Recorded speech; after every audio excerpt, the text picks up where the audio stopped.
Pine అడవిలోని గుడిసె Telugu horror కథ.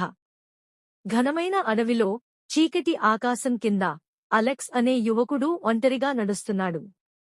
చంద్రుడు కూడా కనిపించని ఆ రాత్రిలో మంచు పొగల మధ్య దారి కనిపించకుండా పోయింది. చుట్టూ చిన్న శబ్దం వినిపించినా ఎవరైనా నన్ను అనుసరిస్తున్నారా అనే భయం అతని మనసులో మెదిలింది.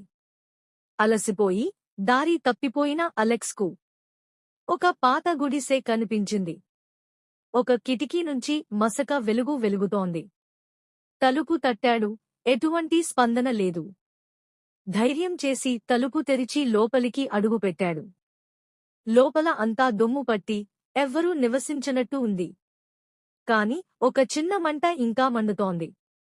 అప్పుడే అతని కంటికి ఒక వదులైన నేల పలక కనిపించింది. దాన్ని తీస్తే కిందకి వెళ్లే ఒక రహస్య ద్వారం. చేతిలో టార్చ్ పట్టుకుని మెట్ల ద్వారా కిందికి దిగాడు.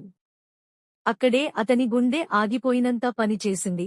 చీకటిలో ఒక పొడవైన ఆకారం కదలకుండా అతని వైపే చూస్తూ నిలబడి ఉంది. ముఖం కనిపించలేదు, కాని చూపు మాత్రం అతని మీదే. భయంతో వణికిపోయిన అలెక్స్ వెంటనే మెట్లపైకి పరిగెత్తాడు. గుడిసె నుంచి బయటికి వచ్చి అడవిలోకి పరిగెత్తాడు.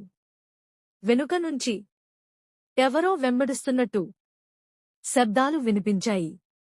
ఉదయం వెలుతురు పడ్డాక అలెక్స్ అడవి బయటకు చేరాడు. వెనక్కి చూసేసరికి ఆ గుడిసె మౌనంగా నిలబడి ఉంది. ఎవ్వరూ లేరు, కాని అది నిజంగానే ఖాళీగానే ఉందా అనే ప్రశ్న అతని మనసులో ఇప్పటికీ తిరుగుతూనే ఉంది.